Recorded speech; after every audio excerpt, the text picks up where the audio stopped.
Let's talk about fall trends. Who doesn't love trends? A lot of people do not love trends. But I was interested, and so I went to Vogue.com to see if they had an article about 2025 fall trends, and sure enough, that is almost exactly what Vogue specializes in. So let us refer to the manual. Hi, my name is Gabby Fenimore. Whoa, I just did that like a slate. Gabby Fenimore, 5'5". My name is Gabby. I am an actor, dancer, photographer, sometimes writer, sometimes YouTuber, I don't know. I do a lot of stuff because I love a lot of things. And one of the things that I do very much love is clothes. So we'll go through Vogue's list of fall trends, and then I'll show you some ways that I combine some of these like aesthetics into outfits with clothes I already have. 11 key fall 2025 fashion trends to know and shop. This piece has 4 writers on it. It was published on October 8th. Here we go. Or the first thing they consider to be a trend is pop of red, which I am all on board for. And I actually feel like I use that a lot in the summer too. But red is also kind of like one of my power colors. I wear red in my headshot. I tend to wear red. I tend to wear red to dance auditions. But as far as everyday life, I have a couple pops of red that I really love. Red flats. I have 2 pairs of red flats, a jelly pair that I loved this summer, and then a Steve Madden flat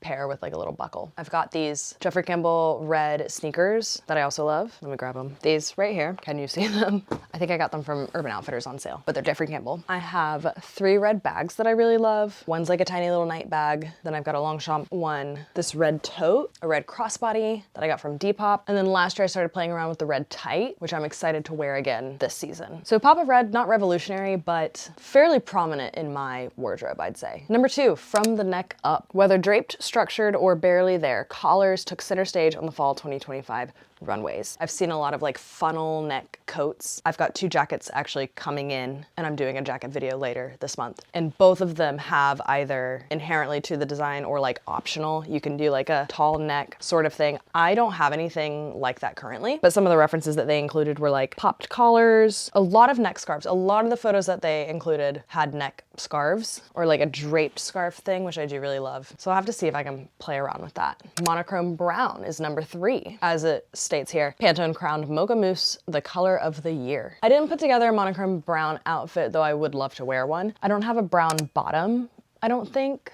I have like a brown polka dot skirt, but it defeats the monochrome vibe. I really love an all white or all cream or all tan outfit. Like an all light brown is cool to me, but all brown I do not have, but I'm into it, especially like mixing brown leather with a brown knit. Next up we have Nomadic Spirit, a bohemian inspired look, key items such as flowing blouses, knits, jackets layered over maxi skirts, rich embroidered jackets, billowing silhouettes, grounded with flat footwear. At first I was like, I don't know what this means. And then I was like, oh wait, this aesthetic kind of dominates my Pinterest board right now. And I do quite love like to have a lot of fabric on my body, which is I think how I would like internalize that trend, and I kind of play with that in some of the outfits. Come on in, push harder.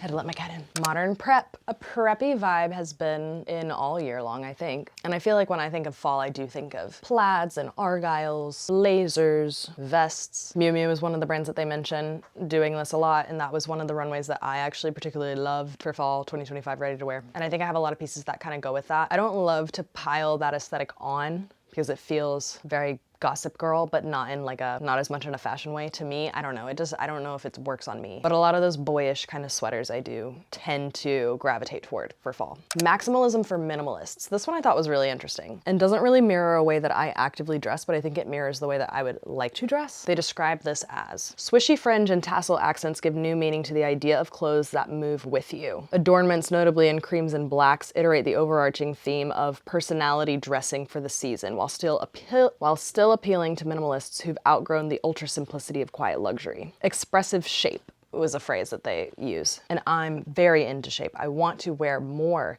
shape, so it's a process.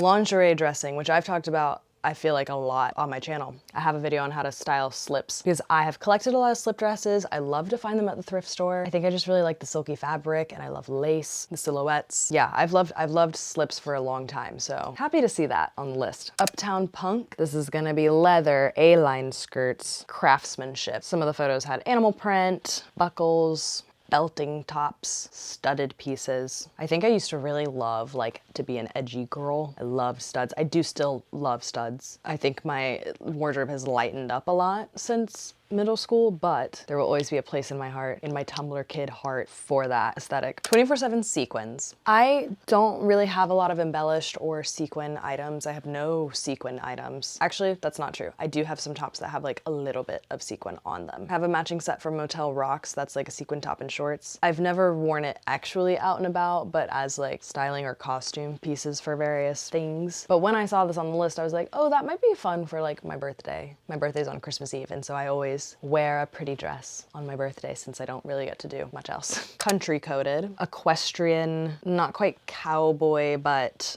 barn jackets, Ralph Lauren, which I think honestly kind of mixes with that like collegiate vibe as well. Curious color combinations. I also didn't have a ton of luck with this, but I think I just need to expand my mind when I look at my clothes, because the photo they reference has like baby pink with a bright red with like sort of off-putting greens and blues, and I really like that. I think I'm really comfortable with my color combinations, and I think I wear a lot of the same color combinations, but my bedroom has kind of a mix of colors, which is fun. So I'd really like to play with that a bit more. So that was the list. Here's how I condensed it. For lingerie dressing, I dressed up one of my favorite slips, which I have used in a lot of videos and I use in a lot of outfits, playing with sheer fabric, and like bottom half is monochrome. Not monochrome brown, but even though this outfit isn't like traditionally fall or winter, it has a bit of a cold weather vibe to it, I think. Top is BCBG, but thrifted from Goodwill. The slip is secondhand, but I don't know exactly where it came from. I don't remember if I thrifted it or if I was given it somehow. The skirt is thrifted from Goodwill as well. Boots are from Nasty Gal, I think, like years and years and years ago. I'm surprised I still have them after 5 or 6 years. Like somehow they have become extremely useful. And then I have this pair of like hot pink Alice and Olivia capri pants. They feel very like mid 2000s to me. I guess we're in the early 2000s technically speaking, but I mean like 2010-ish. I got these at a thrift store in my hometown. I wanted to see what they would look like with this purple, but this isn't an outfit that I think I would wear. But I really want to find a way to wear these leggings that I love. I have not worn them. The tag is still on them, and I think I bought them a year or 2 years ago. I decided to mix the pop of red with the preppy look. So I have this sporty sweater that I found at some kind of thrift market. My roommate works in sports entertainment, specifically baseball, so I bought this thinking that we could both wear it. Paired it with a trouser short from the Gap and then like a riding boot. So kind of a mix between, I guess the riding boot would be kind of equestrian. So some notes of preppiness with the sweater vibe, and then like it's a pleated trouser short, so you can't really see it, but I know it, with the pop of red and some other pops of color, but just a smaller way to incorporate the red. I tried to mix the minimalist, maximum, the idea of shape with this plaid kind of school girlish long skirt and a cowboy boot to kind of strike a balance between this equestrian shapely situation. And honestly, if not for seeing this list today, I don't think I ever would have paired any of these pieces together, but this is probably my favorite outfit that I put on for this. And I don't know where I'd wear it, but I will wear it somewhere because I really like it. This black shirt is a favorite of mine. It's from ASOS, but it was a dance costume at a studio that I was teaching at, and they had an extra one, and I said, can I have that? And they let me have it, and I have worn it so many times. I love it. I love the big puffy sleeve. I love how big and oversized the shirt is. It's just been a very useful shirt for me. And so I kept that on for my sort of like punk-ish look. Not super punk, but something about having black on the top and on the bottom with a tight and a shoe. And then the pop of silver for the like metallic grunge kind of thing. And then the animal print skirt, which kind of blends in, but it is a statement like in its own regard. I really, really liked that. And then this black leather jacket I got from Goodwill a long, long time ago. It was $8. I'll never forget. It was $8 in the men's section. And I have worn it to death. I have worn it so much. It's still in great shape, but I rarely wear it zipped up. And so I tried it zipped up for this outfit as like a jacket top. And I really, really liked it. So yeah, that's kind of what I'm playing with. This was really helpful to like read and give myself a little bit of a challenge with what I have, to sort of reimagine it in a different way.